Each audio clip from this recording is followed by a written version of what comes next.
Сайлауға азаматтардың белсенді қатысуы елдің саяси тұрақтылығының көрінісі. Осылай деген Жамбыл облыстық сайлау комиссиясының төрағасы бүгін Қордай ауданының әкімдігінде көпшілікпен кездесті. Көкейдегі толғантқан сұрақтарын қойған азаматтар алдағы науқаннан ел боп күтер үміт көп дейді. Облыс орталығынан арнайы келген өкілдер жиынды баяндамамен ашты. Алдағы саяси науқан туралы жан-жақты түсінік беріп, негізгі аспектілерге тоқталған олар жаңа ата заң аясындағы ел дамуының 5 негізгі бағытын жеке-жеке қарастырған. Кейіннен формат сұрақ-жауапқа ұласып, кездесуге келгендермен ашық диалог орнатуға ден қойылды. Президенттің өкілеттігі, құрылтай жұмысы мен сайлау процесі сөз болған бұл кезеңде азаматтар өздерін толғантқан сауалдарға жауап алған. Конституцияны қазақ халқы, қазақ мемлекетінің азаматтары 87% қабылдады. Дұрыс.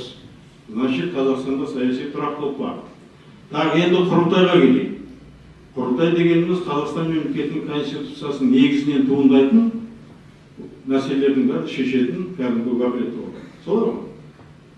Так, осыған халықтың қатысы алған. Егер төмен болатын болса, любой инвестор бірінші соған қарайды.